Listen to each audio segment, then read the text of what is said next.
भाइयों बहनों, नए फाइनेंशियल ईयर में हम लाए हैं आपके लिए नए सब्सक्रिप्शन प्लान्स। इसमें नेशनल प्लान्स हैं, इंटरनेशनल प्लान्स हैं। देखिए, हम यूट्यूब का ज्वाइन बटन उपयोग में नहीं लाते हैं, इसलिए हमने ये सब्सक्रिप्शन प्लान्स बनाए हैं जिनसे हम एक कॉर्पस फंड बना रहे हैं जो हमारे राष्ट्रीय और हिंदू हितों में काम लिया जाएगा। और इसमें नेशनल प्लान्स आरंभ होते हैं $100 से और इंटरनेशनल प्लान्स आरंभ होते हैं $5 से। इनके सबके डिटेल्स विस्तार से आपको डिस्क्रिप्शन में मिल जाएंगे, वहाँ जाइए और क्लिक कीजिए। साथ ही हमारे इस अप्रतिम अभूतपूर्व कंटेंट के लिए आप हमें सहायता तो करते ही हैं। ऊपर जो आपको दाहिने हाथ में टॉप पर जो QR दिख रहा है उसको स्कैन करके हमें फाइनेंशियली सपोर्ट करते रहिए, जिससे हम ये अभिनव कंटेंट आपके लिए लाते रहें।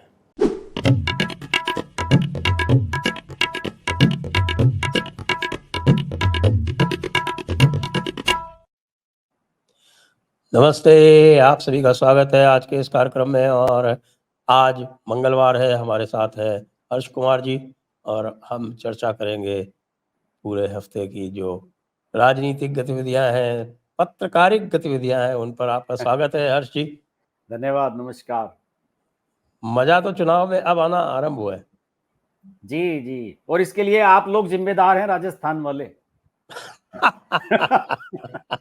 आपने जो है मोदी जी को पता नहीं कौन सा पानी पिलाया उस दिन कि उसके बाद जो मोदी जी शुरू हुए हैं तो वो रुकने का नाम ही नहीं ले रहे हैं।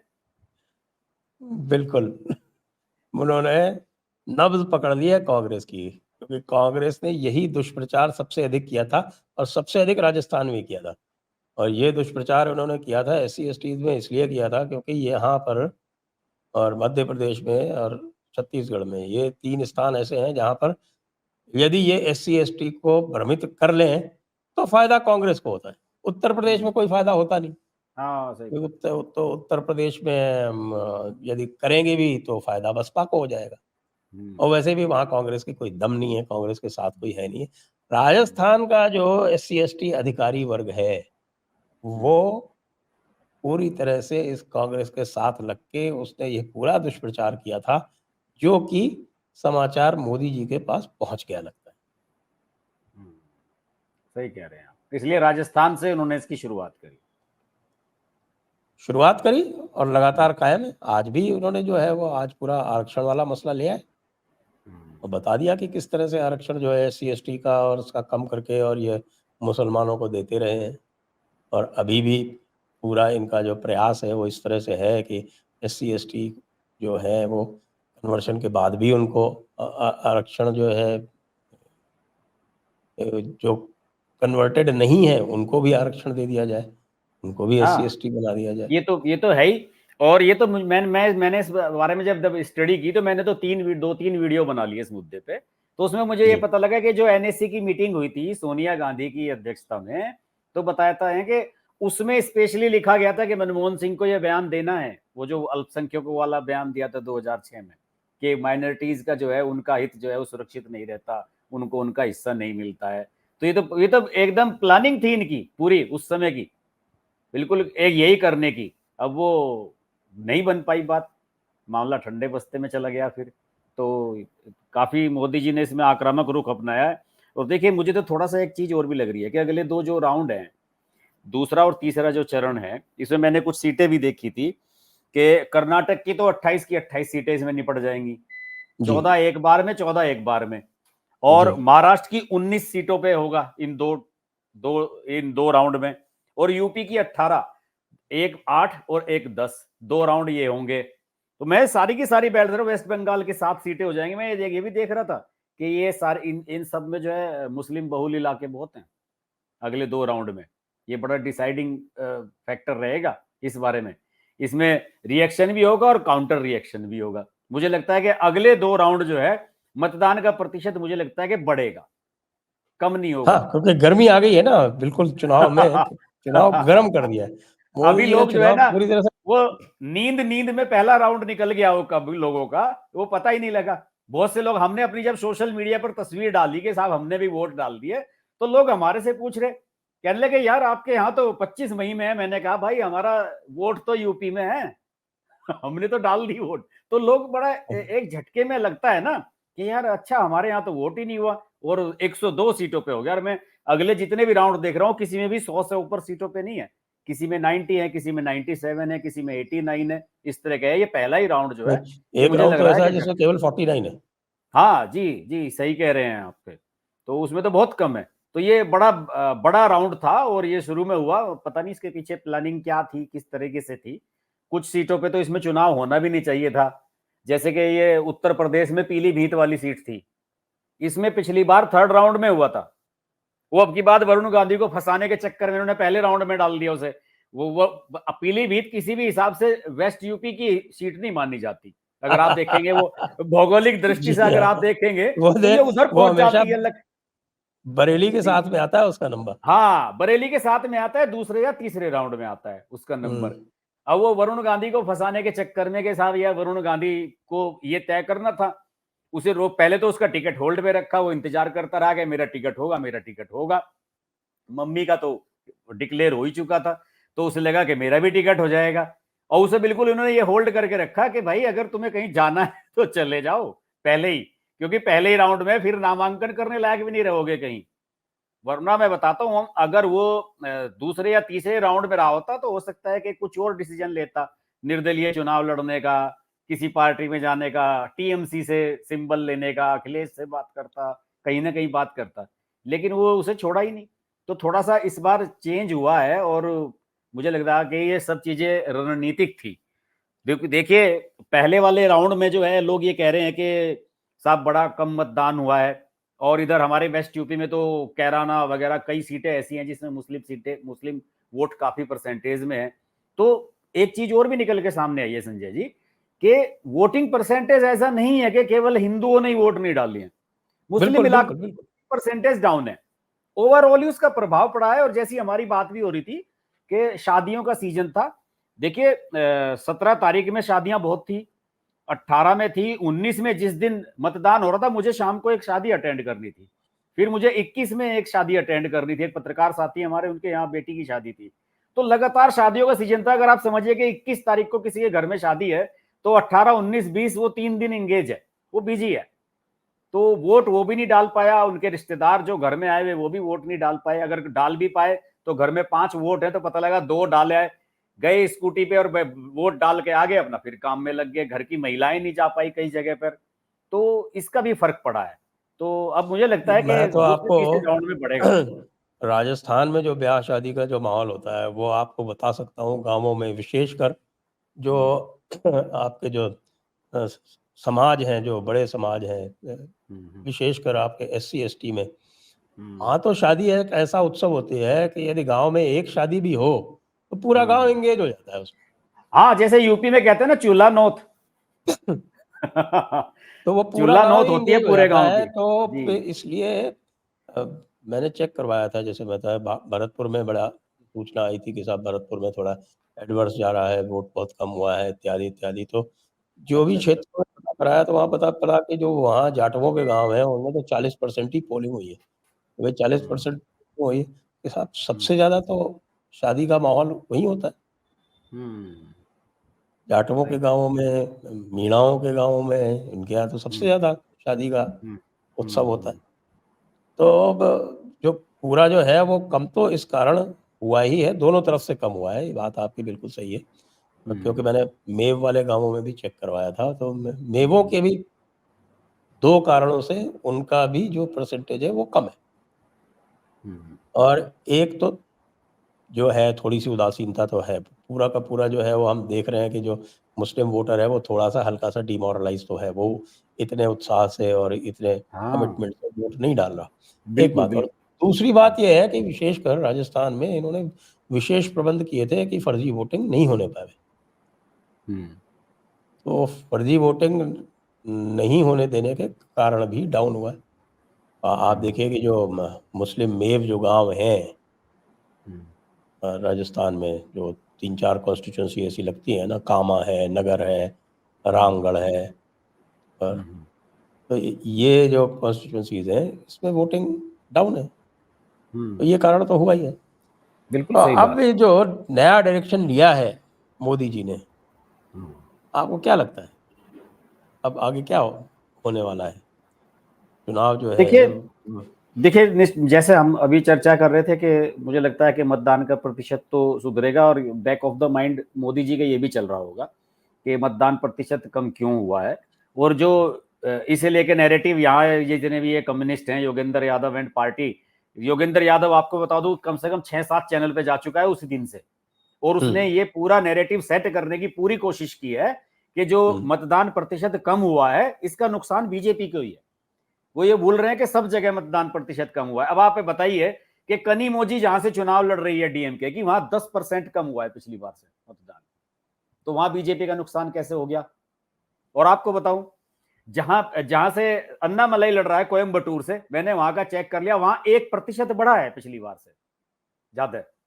तो वोटर जिसे लग रहा है कि मुझे अपने अपने इस बंदे को जिताना है, वो वोट डाल के आ रहा है जरूर।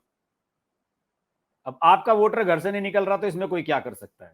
कई 3-4 सीटों का मैंने एनालिसिस किया, वो जो मुरुगन वाली सीट है उसमें उसमें भी मतदान प्रतिशत बढ़ा है, वहां पे भी बढ़ा है। तो 3-4 सीटों का तो मैंने एनालिसिस किया था कि आप तमिलनाडु में चलिए, आप ये मान लें कि जो ये जिसे ये काऊ बेल्ट बोलते हैं कि साहब यहाँ पे सब जगह मतदान प्रतिशत गिरा है, आपके डीएमके में भी तो गिरा है, वहां पे भी तो गिरा है, तमिलनाडु में भी। तो फिर वहां क्या हुआ? वहां किसके खिलाफ लहर है? तो इस तरह का नैरेटिव बनाने लगे हैं लोग बाग, और मतदान प्रतिशत गिर रहा है, ये हो रहा है। और अब इसके बाद ये कहना शुरू कर दिया है कि साहब अगर मोदी जी को 400 पार वाला भरोसा इतना ही था तो फिर इस तरह का बयान देने की क्या जरूरत है, जबकि सब लोग जानते हैं कि इस बयान से कोई फर्क पड़ने वाला है नहीं। ये तो वो आपके विनोद कापरी ने बोला है। सभी नहीं, सब लोग कह रहे हैं विनोद कापड़ी तो फॉलोअर है, उसे ऊपर से जो टिप मिलती है वो तो उसी पे चलता है। तो वो तो जिस तरह से ऊपर से नैरेटिव एक चलाया जाता है, देखिए यहाँ पे नैरेटिव चलाने वालों में जो सरगना है ना दिल्ली में, उनमें योगेंद्र यादव जैसे लोग हैं। ये जाते हैं दूसरे चैनलों पे जाते हैं, इन्हें देखिए बड़े जो चैनल हैं उन्होंने तो लेना बंद कर दिया, ये आज तक वगैरह, इंडिया टीवी, एनडीटीवी या न्यूज 18, रिपब्लिक, ये तो दिखाते नहीं है उसको। वो जाता है कहाँ? अजीत अंजुम के चैनल पे, या जाता है द वायर पे, जाता है न्यूज लॉन्ड्री, ये सब इन सब पे जाता है।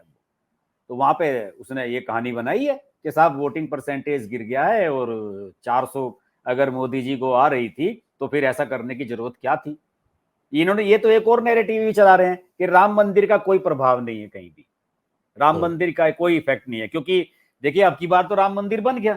वो जो एक एक वो वेग जो दिखाई देता था, एक जोश दिखाई देता था कि मंदिर नहीं बना है, मंदिर नहीं बना है, वो बात तो सही है, वो तो अब नहीं रहा क्योंकि मंदिर तो बन गया है। अब तो जो भी चीजें अंडर करंट है तो उसे ये भी नैरेटिव बनाने की कोशिश कर रहे हैं कि साहब नहीं नहीं, राम मंदिर वाले का कोई प्रभाव नहीं है। हाँ, बस मतदान प्रतिशत जो कम हुआ है वो बीजेपी का मतदान प्रतिशत कम हुआ है। ये भूल गए हैं कि लोग, इन्हें विपक्ष वालों को वोट ही नहीं डालना चाहता कोई। कई सीटें ऐसी हैं, मैं आपको बताता हूं सबसे बड़ा उदाहरण, हमारे वेस्ट यूपी में तो पूरा बवाल मचा ठाकुरों वाला, संगीत सोम और ये संजीव बालियान के खिलाफ कई गांवों में बड़ा बायकाट हुआ। मेरे एक मित्र हैं शामली में, एडवोकेट हैं, राठौर साहब, वो ठाकुर ही हैं, मेरी उनसे बात हो रही थी, तो उन्होंने कहा कि भाई हम तो सब मोदी को दे के आए वोट, लेकिन वो बता रहे थे कि हमारे गांव में, हमारे गांव के कुछ हमारे भाई बंधु थे जो इन बहिष्कार करने वालों में शामिल थे, वो वहां जा रहे थे। तो उन्होंने कहा अपने घर में आके कि भाई ये वोट डालना है और मोदी जी के अगेंस्ट डालना है, तो कह रहा है कि उनके घर की महिलाओं ने मना कर दिया कि नहीं, हम तो फूल को देख के आएंगे। कि ये हाल था इन लोगों का। वो कह रहे कि पति देव डाल रहे हैं सपा वाले को, और जो पत्नी है वो जाके अंदर वो कमल के फूल पे डाल रही है।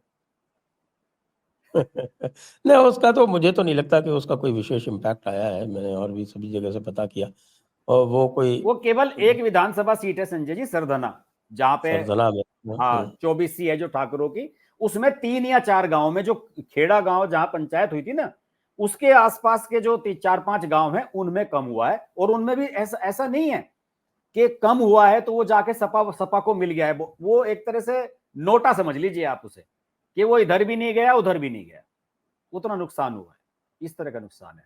बाकी उधर देवबंद वगैरह में जहां बहुत सारे ठाकुरों के गांव है, सहारनपुर में बहुत बढ़िया पोलिंग हुआ है, अच्छा मतदान हुआ है, कहीं कोई बहिष्कार नजर नहीं आया।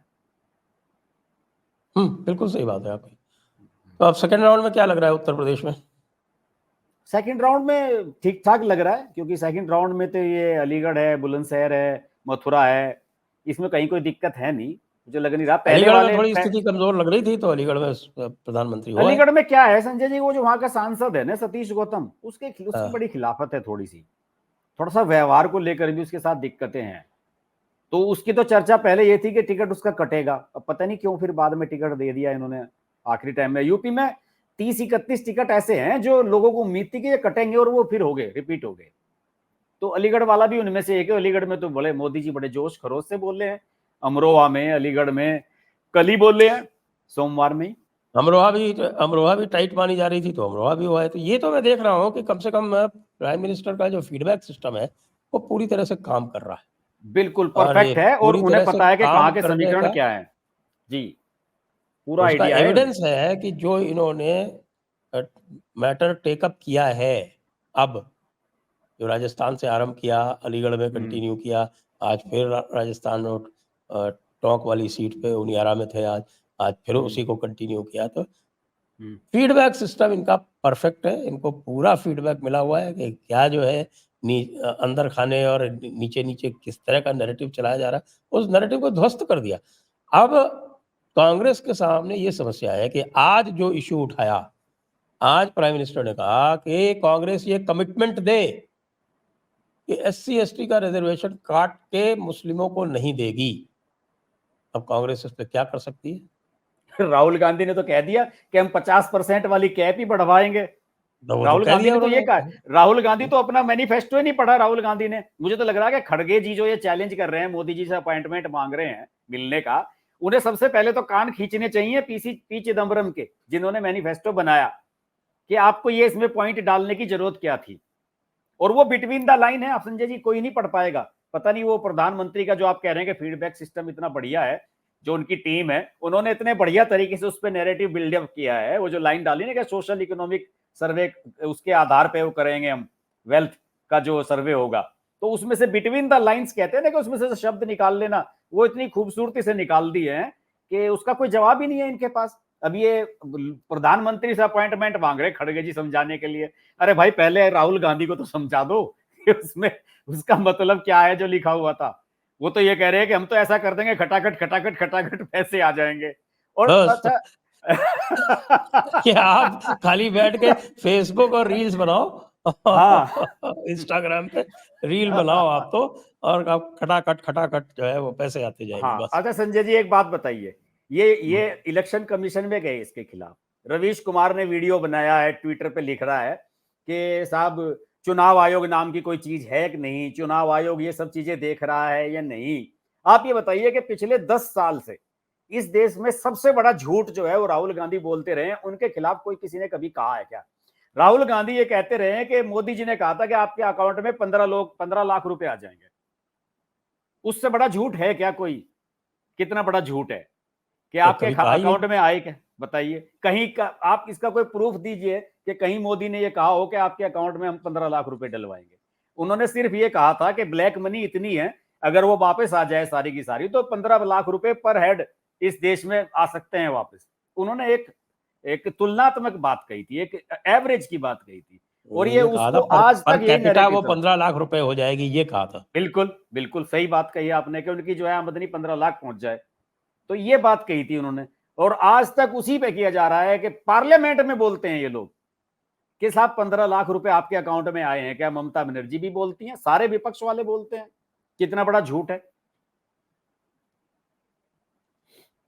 हाँ, तो इसलिए तो ये जो खलबली मची है और जो हल्ला गुल्ला मचा रहे हैं कि वो प्राइम मिनिस्टर ने ये सब कह दिया, वो कह दिया, तो ये इसमें आपको लगता है कि ये किसी भी तरह से जो इनका ऑब्जेक्शन है वो सस्टेनेबल नहीं है? नहीं नहीं बिल्कुल कुछ नहीं है, और इस सस्टेनेबल बिल्कुल भी नहीं है, ये तो अवॉइड करने लायक ही है, कुछ नहीं होगा। और अब मुझे लग रहा है कि अब होगा ये कि अगले कुछ जो चरण होंगे उनमें मतदान का प्रतिशत भी बढ़ेगा, और इसमें ये बैकफायर करेगा कांग्रेस वालों को ही, नुकसान होगा इसका। और जो मोदी जी ने वो जो असली एक शब्द होता है ना स्त्री धन, कल से तो मोदी जी ने वो यूज करना शुरू कर दिया कि ये स्त्री धन लूटने के चक्कर में है। और समझ लीजिए बस महिलाएं तो मोदी जी की तरफ हैं ही, बल्ले बल्ले है, कोई दिक्कत नहीं, मंगल सूत्र, स्त्री धन, जब इस तरह की बातें कह देते हैं तो कोई बच नहीं पाता। ये फिर अंडर करंट होती हैं सारी चीजें, फिर सामने नजर नहीं आएंगी, ये हो जाएंगी, दिक्कत नहीं होगी कुछ भी मोदी जी को। आप मानते हैं कि चुनाव सेट कर दिया मोदी जी ने अब? नहीं, बिल्कुल सही बात है। और मुझे लगता है कि ये पहले राउंड्स का जो फीडबैक है उस सब से जो चीजें आई हैं निकल के, उसके बाद ही ये प्लानिंग तरीके से किया गया है। मैंने जैसे आपको बताया कि अगले जो 2 राउंड हैं बड़े महत्वपूर्ण हैं, वेस्ट बंगाल, आपके राजस्थान में, कर्नाटक में, यूपी के भी 2, ये बड़े महत्वपूर्ण राउंड हैं अगले वाले।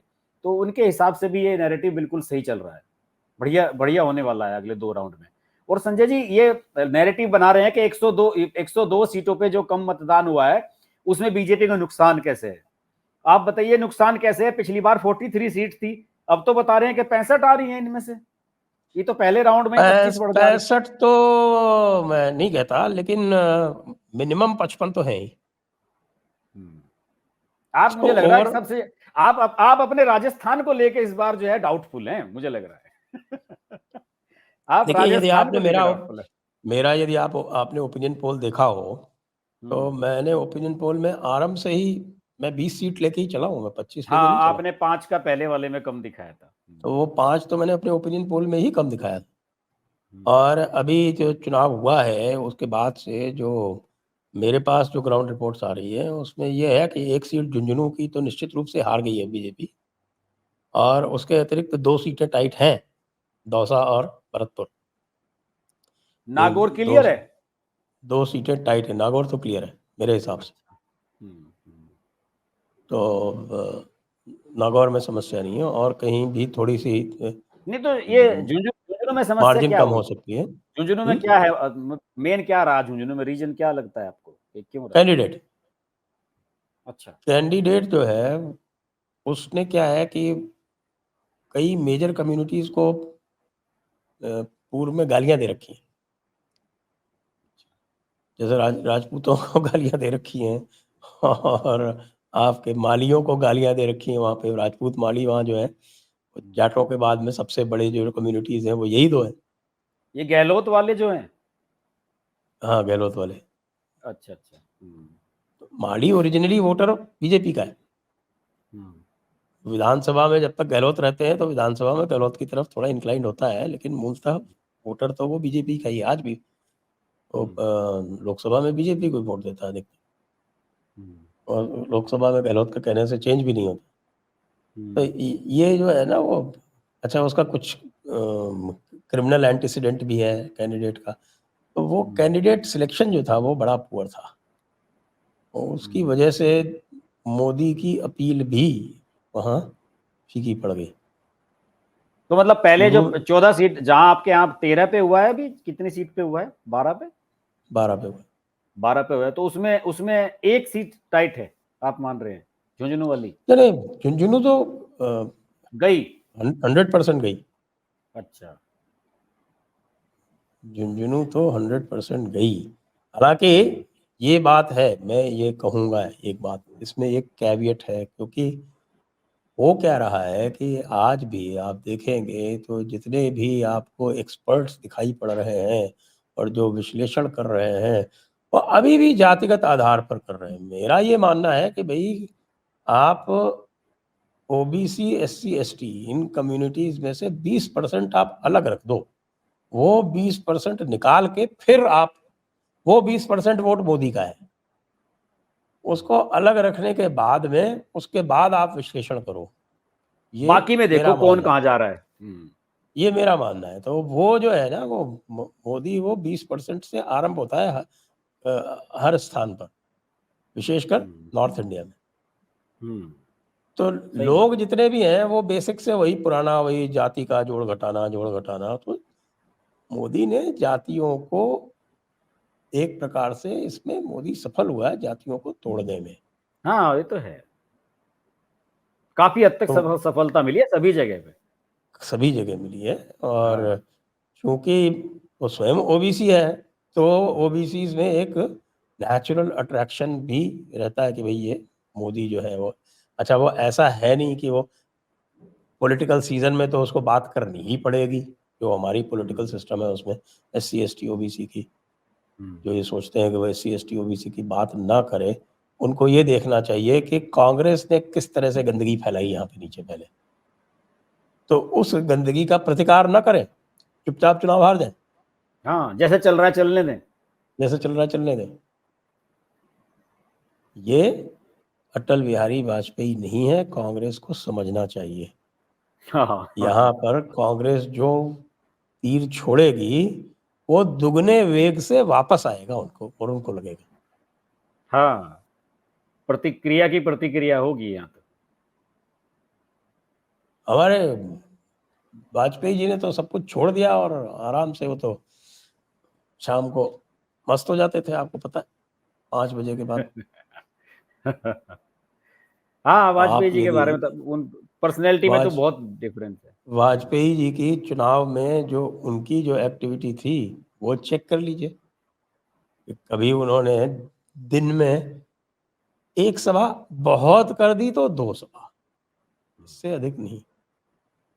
मोदी तो 4-4 5-5 एक दिन में करता है, और लगातार, ये भी नहीं कि एक भी दिन कोई ब्रेक हो जाए।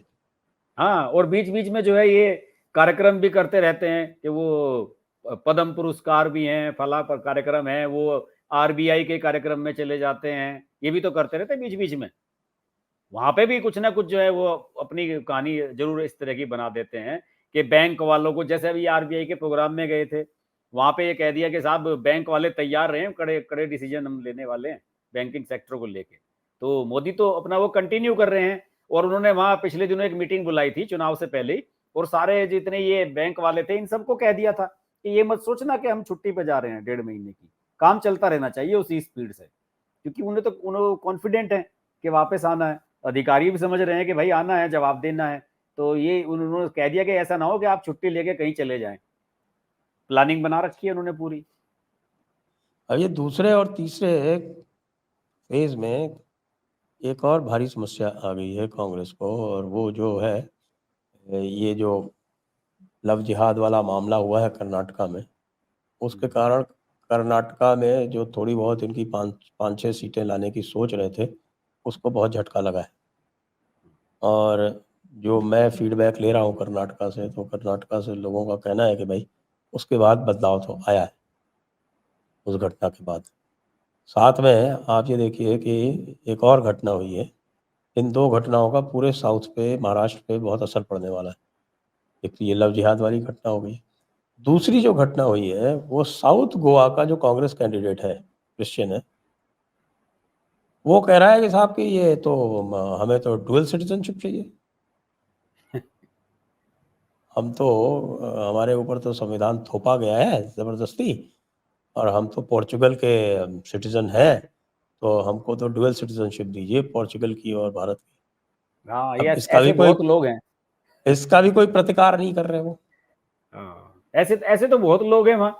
और अगर यूपीए थर्ड आया होता तो क्या पता ये भी हो जाता, डुअल सिटीजनशिप भी हो जाती शायद, ऐसा भी हो जाता, अब क्योंकि वो तो सब चीज़ों को रिमाइंड किया जा रहा है। अब आप ये देखिए कि दिलीप मंडल जैसे लोग जो हैं, वो वो भी तो आजकल कांग्रेस के दिलीप विरोध में चल रहे हैं। दिलीप मंडल तो जो है ढूंढ ढूंढ के ला रहे हैं। अब दिलीप वो मंडल दिलीप ने तो बड़ा मंडल ढूंढ ने ढूंढ इनका के, पूरा नैरेटिव ध्वस्त कर दिया, रिजर्वेशन हाँ, वाला। बिल्कुल बिल्कुल, वो तो बिल्कुल निकाल के लाए कि वही तो बता रहा था मैं आपको कि वो जो NSC की बैठक थी कि उसमें सोनिया गांधी ने कहा था मनमोहन सिंह से कि आपको ये बोलना है अल्पसंख्यकों के बारे में, इस तरह का नैरेटिव आपको बनाना है जाके। आपको याद होगा कि 2009 के चुनाव से पहले 2008 में जो है इन्हें इन्हें कांग्रेस वालों को गलतफहमी है कि वो मनमोहन सिंह ने जो वो बयान दिया था उसकी वजह से जो है UPA 2 में ज्यादा सीटें आ गई थी इनकी। ये भी उस गलतफहमी में है कि उसकी वजह से आ गई थी, जबकि उसकी मेन वजह ये थी कि जो कल्याण सिंह, मुलायम सिंह, ये वाला जो हुआ था यूपी में, जो इनकी सीटें बढ़ गई थी 30-31, 20-22 के करीब सीटें ज्यादा आ गई थी, ये तो उसकी वजह से कहानी हुई थी। जब कल्याण सिंह उधर वो मुलायम सिंह यादव की तरफ चले गए थे और वो सारा नैरेटिव दूसरी तरफ चला गया था, वो उसका नुकसान हुआ था। तब ये कहानी उससे सोचते हैं कि जो 2009 में हुआ उसे इस बार फिर से रिपीट कर लेंगे। ये कहानी चलती रहेगी इनकी साहब, ऐसे ही होने वाला नहीं है कुछ इनका कुछ भी। अच्छा, केरल का क्या लग रहा है संजय जी आपको, केरल में? अब केरल में होना है, राहुल गांधी केरल में वायनाड। होना है। देखिए अब वैसे जो ये लव जिहाद वाले मामले हैं उसका इम्पैक्ट तो क्रिश्चियंस पर भी है। उनकी फैमिलीज, उनका चर्च, ये सब देख रहे हैं, क्योंकि उससे वो भी उतने ही इम्पैक्ट हो रहे हैं जितने कि केरल में तो केरल वाले तो ज्यादा प्रभावित हैं, बहुत ज्यादा, सही कह रहे सबसे अधिक वही प्रभावित है। तो हो। अब जो देखने को मिल रहा है, एक चर्च है वहाँ पर, ईस्टर्न बिलीवर्स चर्च, उसने भी अनिल एंटनी को सपोर्ट करने का कर दिया है, और उसके अच्छी खासी वहाँ पे कम से कम आप ये समझिए कि 10,000 फैमिली तो उस पतनमतिट्टा जो कॉन्स्टिट्यूंसी है उसमें है। AK एंटनी ने अपने बेटे का ही विरोध किया, लेकिन उसका कोई असर हुआ दिखता नहीं है। तो लेकिन केरला में मैं कुछ कहता नहीं, वहाँ लास्ट मोमेंट पे जो है ना, वो ये जो रहा हुआ है पिछले 2 चुनावों से जो मैं देख रहा हूँ, 2014 2019 में, ये दोनों में, जैसे त्रिवेंद्रम कॉन्स्टिट्यूंसी की बात कर ले लें तो दोनों में बीजेपी विनिंग पोजीशन में थी। लास्ट मोमेंट पे ये आपके लेफ्ट फ्रंट ने और कांग्रेस ने हाथ मिला लिया, और उनके हाथ मिलाने की वजह से जो बीजेपी का कैंडिडेट था वो हार गया। और दोनों बार जो है वो, पहली बार तो बहुत ही मामूली अंतर से हारा था, 15,000 से हारा था, दूसरी बार लगभग 1 लाख से हारा। तो इस बार क्या करते हैं, इस बार जो है वो पिनरी विजयन वैसे तो खुले तौर से विरोध में आए हुए हैं, आपने देखा होगा। हाँ, विजयन तो चाह रहे कि राहुल गांधी हार जाए, और खुले तौर से विरोध में आ रहे हैं। उसकी मैंने विश्लेषण किया था, उसके विश्लेषण करने से मेरा अनुमान उसमें ये निकलता है कि CPM की जो ओवरऑल सीट्स हैं वो बहुत कम हो गई। 3 सीटें जीते थे ये केवल पिछली बार, हाँ, जिसमें से 1 सीट ही थी केरला से और 2 सीट ये जीते थे तमिलनाडु में। तो 2004 में लेफ्ट की 66 सीटें थी, वो 66 सीटें कम होते होते 5-7 तक रह गई। तो इनके ऊपर भी ये प्रेशर है, इनके हाँ, पॉलिट ब्यूरो का भी, कि ये जो है ये नहीं चलेगा, आपको अपनी सीटें बढ़ानी है। और ख़ास तौर से जब आपने पूरा जो वहाँ का सिस्टम ब्रेक कर दिया, जो एक बार UDF हाँ, एक बार रिपीट हो गई LDF सरकार था, आपकी। हाँ, आपने सही पहली बात। बार पिछले 50 साल में सरकार रिपीट कर ली, तो कोई कारण नहीं है कि आप लोकसभा में उनको जो है वो फ्री पास दें। हाँ, सही बात है। तो इसलिए वो इस बार, अभी तक तो ऐसा लग रहा है कि पूरे दमखम के साथ लड़ रहे हैं। और ये राहुल गांधी अगर पे वो भी अटैक पूरे कर रहे हैं। दमखम के साथ अगर वो पूरे दमखम के साथ लड़ते हैं तो बीजेपी की सीटें आ सकती हैं केरला में। हाँ, बिल्कुल। अभी देखे ना, वो सुभाषनी अली है, वो कहीं बोल रही थी, मैंने पता नहीं कहाँ पर उसका बयान आ रहा था, वो ये कह रही थी कि ये राहुल गांधी यहाँ क्यों आते हैं, अगर इन्हें मोदी से पंगा लेना है, मोदी को इन्हें हटाना है, तो वाराणसी से क्यों नहीं लड़ते जाके उनके सामने। तो ये चीज तो यही बताती है कि अभी लेफ्ट जो वाले एक लेटेस्ट परेशान है। समाचार और आया है, जी आपको 2 लेटेस्ट समाचार सुनाता हूँ। जी जी। एक समाचार अमेठी तो का मेरे टिकट सामने डिक्लेयर हो गया क्या? हम्म? अमेठी रायबरेली के टिकट डिक्लेयर हो गए क्या? नहीं, एक तो ये है कि राघव चड्ढा जो है बीजेपी ज्वाइन करने जा रहे हैं, और अच्छा। उसकी प्रेस कॉन्फ्रेंस होने वाली है आज या कल में। एक हाँ, समाचार तो ये है। हम्म, तो अब केजरीवाल का क्या होगा उसके बाद, उसकी भी चर्चा करते हैं। और दूसरा समाचार जो मेरे पास आया है विश्वस्त सूत्रों से, वो ये है कि राहुल गांधी जो है वो लद्दाख से चुनाव लड़ने जा रहे हैं। लद्दाख में तो अभी बीजेपी वालों ने भी टिकट डिक्लेयर नहीं किया अपना, वो जो नामग्याल है नहीं उसका नहीं, टिकट काट रहे हैं। नामग्याल का टिकट काट दिया, दूसरे का टिकट दे दिया आज। अच्छा, डिक्लेयर हो गया वो टिकट। हाँ, डिक्लेयर मुझे हो पता गया। लगा था कि उसका टिकट कटने वाला है, क्योंकि दो तीन टिकट ये काटने वाले थे। ब्रजभूषण शरण की पत्नी को टिकट दे रहे हैं, वहां पे भी तय हो गया है मामला। उसकी वाइफ एक बार गोंडा से सांसद रह चुकी है, ब्रजभूषण शरण की, तो उसकी पत्नी को टिकट दे रहे हैं उसकी जगह। ये भी खबर आई है। अच्छा, तो हाँ। ब्रजभूषण शरण को तो देखिए आप इग्नोर नहीं कर सकते उस क्षेत्र में। हाँ, तो वो दोनों काम हो जाएंगे ना उसमें। ब्रजभूषण का टिकट भी कट जाएगा, मतलब वो सांप भी मर जाएगा और लाठी भी नहीं टूटेगी, तो वो वाला काम हो जाएगा वहां पे। तो वो नामग्याल वाला है, हो सकता है राहुल गांधी को लग रहा हो, राहुल गांधी को बड़ा पसंद भी है वो, और चाइना से बड़ा नजदीक भी है। वो चाहे तो वहां से पैदल भी निकल सकते चाइना जाने के लिए।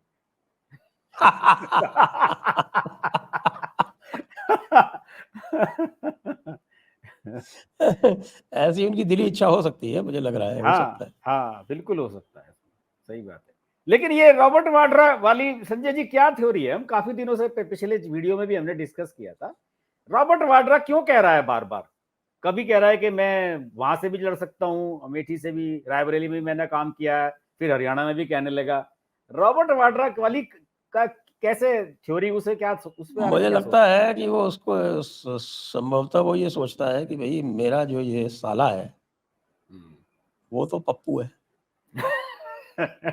इससे कुछ नहीं होने वाला। तो इससे कुछ नहीं होने वाला, तो ये सही मौका है, मैं लड़ लेता हूँ, और अगर लड़ूंगा और हार जाऊंगा तब भी वीर कहलाऊंगा। ये कहलाऊंगा कि भाई देखो मैंने जो है सामने खड़ा होके जो है वो सीने पर गोली खाई है, शहीद हो जाऊंगा। और हाँ, तो मैं जो है वो एक वीर बलिदानी कहलाऊंगा, तो वो वीर बलिदानी बनने के लिए तैयार है वो।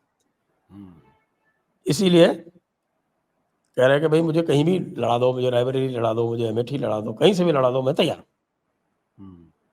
और राहुल गांधी की हिम्मत नहीं पड़ रही है। इतना कायर व्यक्ति तो मैंने देखा नहीं जीवन में कि ये चाहता है कि साहब बातें तो बहुत बड़ी-बड़ी करता है, हम जो है वो हम डरते नहीं हैं, लेकिन डरता इतना है कि अमेठी छोड़ के भागा हुआ है, और दोबारा भी हिम्मत नहीं हो रही है कि डिक्लेयर कर दे कि मैं अमेठी से चुनाव लड़ूँगा। क्योंकि अमेठी से चुनाव लड़ के अब करेगा क्या वो? वहाँ स्मृति ईरानी को 3 हफ्ते हो गए कैंपेन करते हुए। हाँ, बिल्कुल बिल्कुल। स्मृति ईरानी स्मृति से ईरानी ने हार घर के भागा घर हुआ बना लिया व्यक्ति, वहां पे, घर बना लिया घर बना बाकायदा, लिया पूजा वहाँ पे। पाठ करके वो वहां पे बस गई है बिल्कुल जाके। तो इसलिए स्मृति ईरानी के विरुद्ध तो इनका कोई स्कोप है नहीं, संगठन इनका है नहीं वहाँ पे। तो जो संगठन नहीं है, स्वयं नहीं लड़ेंगे, सीट इनको जो है सपा ने दे दी है, बसपा ने अभी तक डिक्लेयर नहीं किया है वहाँ से, इसके बाद भी नहीं वहां जा रहे हैं, तो फिर क्या वहां वहां तो सब मुझे लग रहा है कि 26 तारीख के बाद ही होगा, वायनाड वाला चुनाव हो जाए, पोलिंग हो जाए 26 वाली, क्योंकि वहां 3 मई लास्ट डेट है नामांकन की। तो मुझे लगता है कि उसी का वहाँ इंतजार है सबको। वहाँ 26 मार्च से नॉमिनेशन शुरू है, 5वें राउंड में है वो। अमेठी वाली सीट लखनऊ के साथ है 5वें राउंड में। 3 मई चौथे लास्ट डेट राउंड है। चौथे राउंड में कानपुर है, तीसरे राउंड में मेरे ख्याल से बरेली तीसरे राउंड में। हाँ, बरेली तीसरे राउंड में है। ये चौथे या पांचवा ही राउंड बैठेगा तो ये। ये 5वें अमेठी राउंड में, रायबरेली, हाँ, पांचवा राउंड बैठेगा। 5वें राउंड में, छठे राउंड में प्रयागराज है, 7वें राउंड में बनारस। ये है इस तरह से। तो अब जो बात कर रहे थे अभी, जो है राघव चड्ढा वाली बात आई, तो थोड़ी केजरीवाल की भी बात कर लें। बिना केजरीवाल की बात बिल्कुल। किए हुए पूरा संपुट पूरा नहीं होता।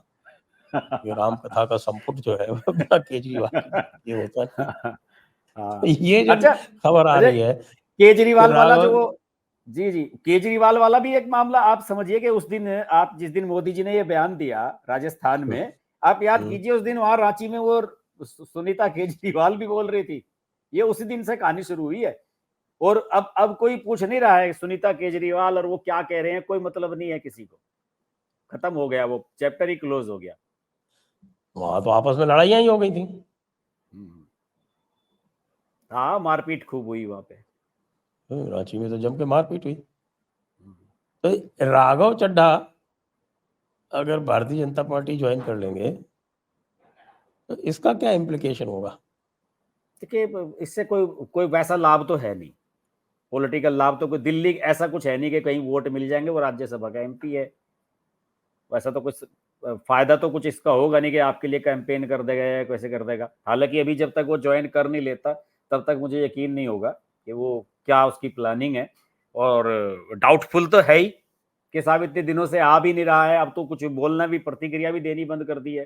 पहले तो सोशल मीडिया पे, ट्विटर वगैरह पे वीडियो वगैरह डाल देता था केजरीवाल के समर्थन में या कुछ, अब तो वो भी बंद कर रखा है पिछले 10-12 दिन से।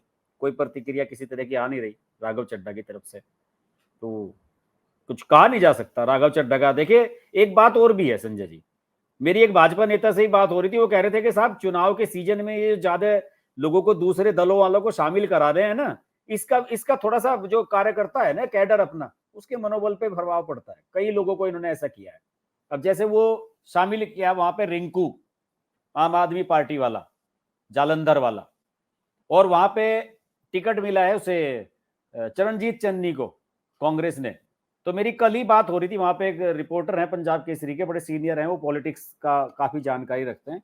उन्होंने कहा कि साहब चरणजीत चन्नी जीत रहा है यहाँ पे, जीतेगा नहीं है रिंकू, क्योंकि इसकी इमेज ही बहुत खराब है वहां पे। तो जैसे ये ब्रजभूषण टाइप लोग हैं, इसी कैटेगरी में गिनती है इसकी वहां पे। तो कह रहे कि इनकी इमेज बहुत खराब है, और ये तो शायद एमएलए का चुनाव भी पहले हार गया था, ये तो बाईपोल हुआ था, तो उस हिसाब से हो गया। बल्कि वो लोग ये कह रहे थे कि वो अभी जो है उसकी वो जो बाईपोल हुआ था ना, वो जिनकी डेथ हो गई थी भारत जोड़ो यात्रा में, सांसद की, संतोष चौधरी की, बाईपोल हुआ था, उसी में तो जीता था ये सुशील रिंकू। तो उसमें कांग्रेस वालों ने उनकी पत्नी को टिकट दिया था, और उसने अभी 2-3 दिन पहले ही बीजेपी ज्वाइन की है। तो लोगों का ये कहना था वहां पे कि अगर वो उसकी वाइफ को टिकट देते ना बीजेपी वाले, तो वो ज्यादा बढ़िया चुनाव लड़ती और बढ़िया चुनाव होता वो। लेकिन ये रिंकू जो है इसे लाइक नहीं करते, जालंधर में लोग ज्यादा पसंद नहीं करते इसको।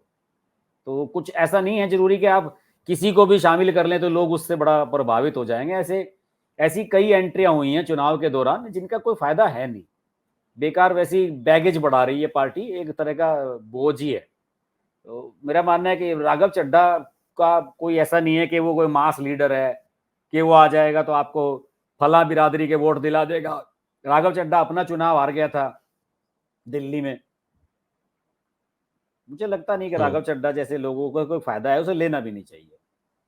बाकी तो बीजेपी है, इसमें तो किसी को भी ले लेंगे, वॉशिंग मशीन चल ही रही है इनकी। और आपके अजीत अंजुम जी का क्या हाल है? अजीत अंजुम जी को साहब मैंने चैलेंज किया, संजय जी, मैं आपके चैनल पे भी आज चैलेंज करता हूं। मैं पिछले 2 हफ्ते से चैलेंज कर रहा हूं मैं अजीत अंजुम को। मैंने गुजरात के चुनाव के समय भी उन्हें चैलेंज करते हुए एक वीडियो बनाई थी, और उसमें मैंने उनसे ये कहा था कि भाई गुजरात में आप क्यों नहीं जा रहे कवर करने के लिए, क्योंकि ये तो फील्ड रिपोर्टर हैं, वो माइक ले लेके लोगों के मुंह में घुसा घुसा के, इन्हें तो बड़ा फक्र है कि मोदी जी मेरा वीडियो देखते हैं और उस पर रिएक्शन देते हैं। तो मैंने इन्हें गुजरात के चुनाव में चैलेंज किया था। मैंने कहा भाई अजीत अंजुम जी गए नहीं इस बार, आपके घर के तो सामने से हाईवे जा रहा है गुजरात व राजस्थान वाला, ये जो निकल रहा है, आप जाइए। तो अब ये 8 दिन पहले गए थे, कैंपेन जब चल रहा था गुजरात में, जब वोटिंग होनी थी उससे 8 या 7 दिन पहले गुजरात गए थे अजीत अंजुम। और अब की बार तो एक भी वीडियो पब्लिक के बीच में नहीं जाके बनाया कहीं भी। इतना बड़ा चुनाव है बताइए, पहली बार लोकसभा चुनाव हो रहा है जब से इनका यूट्यूब चैनल बना है। मैं तो सोच रहा था कि ये थ्रू आउट द पूरा नेशन, कश्मीर से कन्याकुमारी तक कवर करेंगे, ये तो निकले ही नहीं है घर से। तो मैंने फिर वीडियो अभी ये बनाया था पिछले दिनों, बड़े लाखों लोगों ने देखा, जिसे बड़ा पसंद किया। उसमें मैंने कहा था कि भाई अजीत अंजुम जी को अब की बार ये लग रहा है कि जहां भी जाएंगे ना लोग यही कहेंगे कि आएगा तो मोदी, तो इसलिए तो मुझे लग रहा है कि ये आजकल तो वो अपना कैरेक्टर डिफेंड करने में लगे हुए। अरे साहब वो तो जो भी वो घटनाक्रम तो खैर बड़ा गलत हुआ, वो जो भी चीज है, जिसने भी वो वीडियो बनाया, वो तो उस तरह का तो वीडियो किसी के भी बारे में हो उसकी तो निंदा ही की जानी चाहिए। तो आप किसी की विचारधारा की आप खिलाफत कर सकते हैं, लेकिन आप पर्सनल अटैक इस तरह का किया नहीं जाना चाहिए था, वो तो गलत ही हुआ। पर्सनल अटैक किया भी तो उसमें तथ्य सारे गलत है, उनको सारे तथ्य गलत है।